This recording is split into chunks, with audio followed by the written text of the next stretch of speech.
13 easy Rocket League tips to instantly play smarter.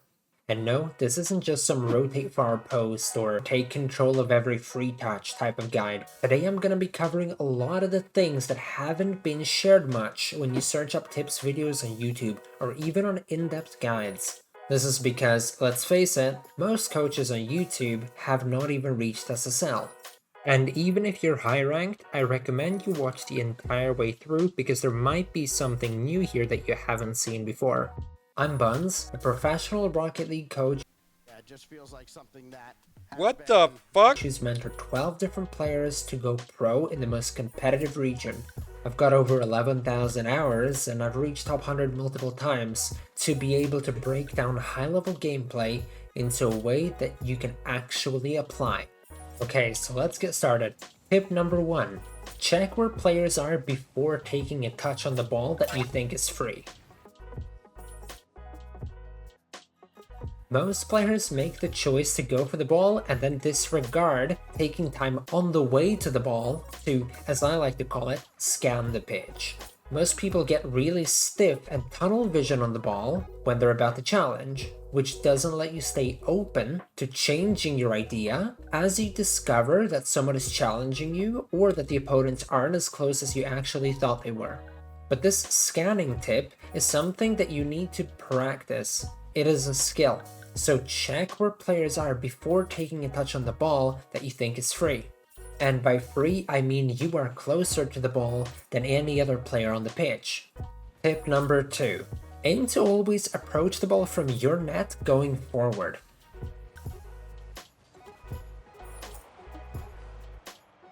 Not approaching it from the side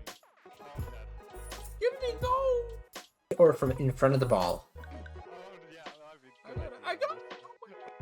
This is because it's much harder to create a threatening play and make a shot from the side of the play or even in front of it.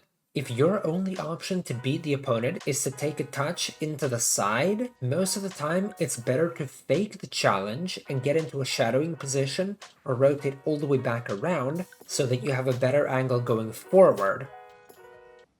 So approaching the ball from your net doesn't mean you literally have to sit in net. It just means you have to be between the ball and your goal. And this can be done by taking a wider approach. And if you find yourself not able to get into these positions often, it means there is something fundamentally wrong with your positioning or rotation that doesn't allow you to come from behind the play. Tip number 3. You either block or save. Don't pick something in between.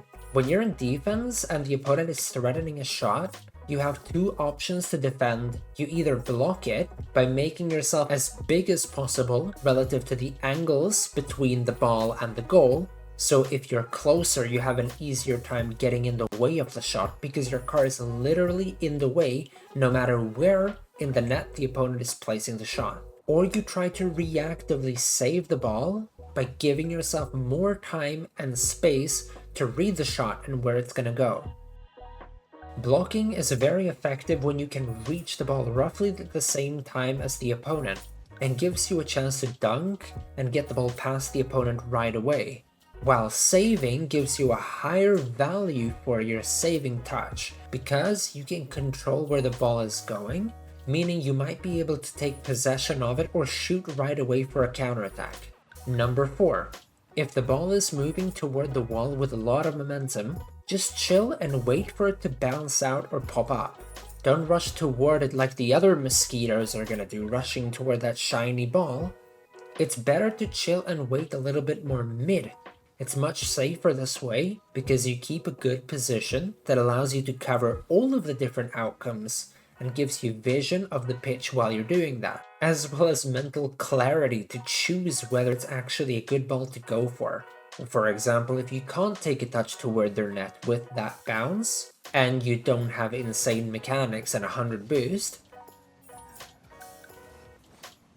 maybe you don't want to go up and waste all the boost you actually do have to touch it into a spot that isn't actually useful. Number 5.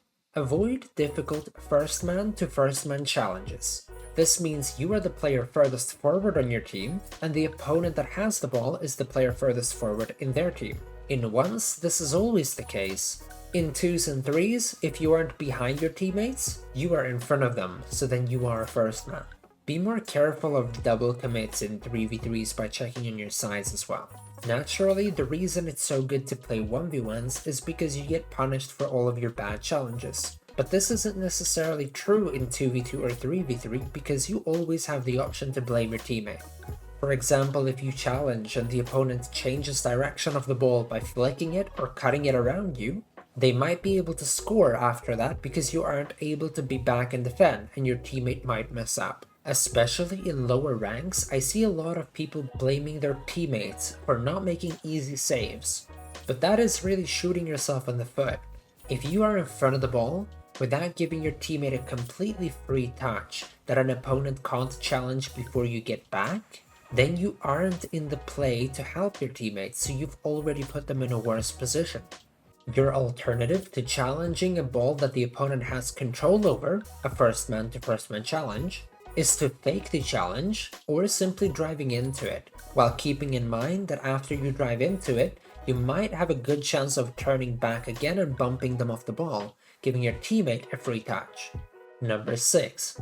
Don't defend and make saves driving along the goal line, especially when coming from far post. When you're getting ready to actually make a save, meaning you're not going to go backboard, it is better to position yourself a little bit behind the goal line because it allows you to make more adjustments. For example, if the ball rolls out from the corner, let's say, creating that optimal angle coming from your goal facing the opponent's net, which might lead to a free counterattack.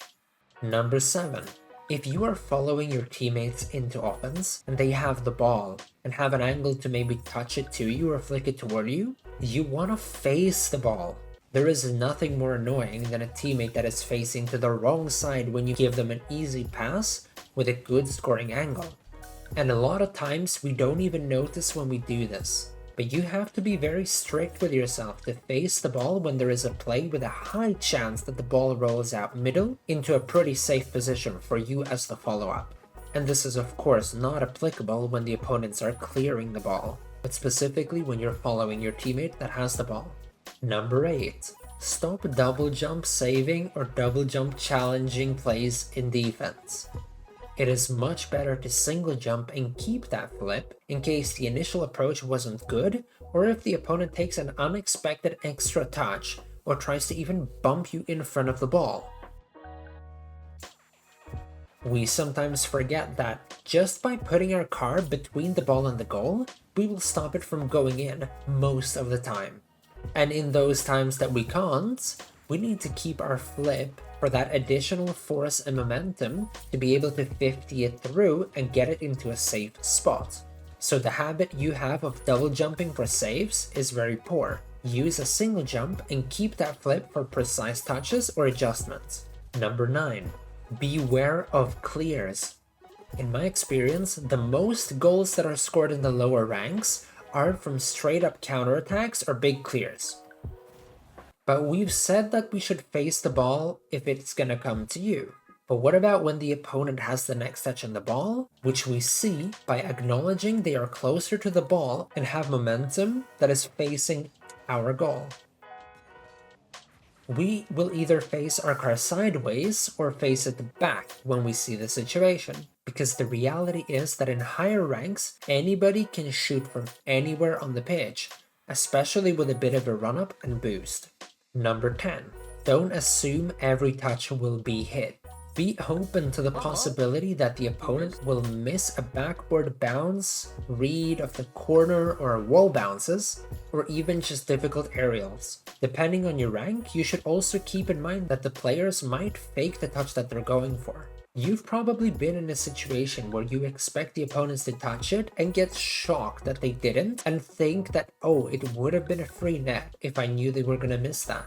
When you assume the opponent will get the touch on every ball they go for, you start disregarding exactly how their car is facing, how much momentum they have, and what possibilities they have with their touch. Naturally, the miss as well.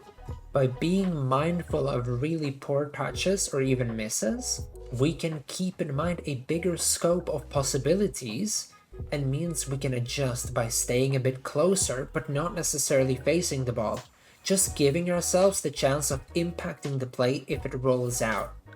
Number 11.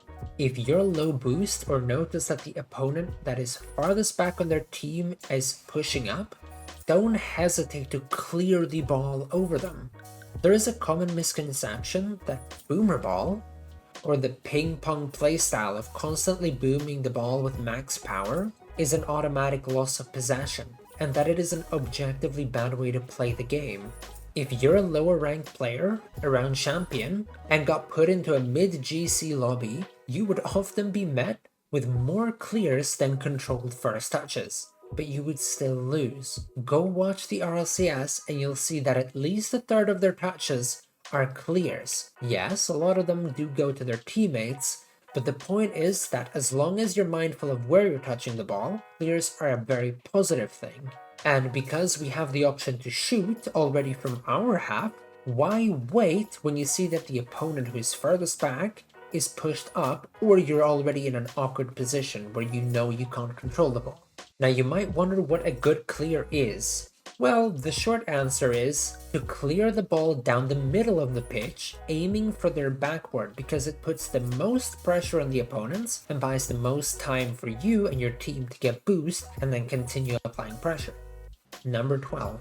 Look for easy demos on your rotation back from a challenge. Let's say you've just landed in front of the ball, and you are now coming back and have 24 or more boost. You want to be checking for easy players to bump on your way back to either help a teammate that is defending alone by bumping the player who's already on the ball dribbling, if your teammate isn't challenging them of course, or bumping a player that is following mid to remove a threatening option from their offense while putting yourself further back. And number 13. It doesn't matter if your attack or play doesn't work as long as you can grab a big boost afterwards that is close to the play and that isn't far in front of the ball. Because a relevant big boost is a swing of up to 200 boost in a play, which is massive and allows for continued pressure. Even if the opponent gets the ball momentarily, your boost advantage often means you will be able to challenge them, recover the play faster, or simply drive into the opponent or fake challenge it, or save the ball while the opponent is fully committed to that play without the ability to come back afterwards. A player without boost is usually as effective as 3 ranks below them. Hey, if you want free coaching for a year from an RLCS coach, all you gotta do is subscribe and comment why you want coaching, and I'll be drawing 5 winners until the 4th of July. So good luck. Check out the video on decision making if you want a simple formula for making good decisions that gives you more possession and also gives you more scoring chances. Thank you for watching the video, and I'll see you next time.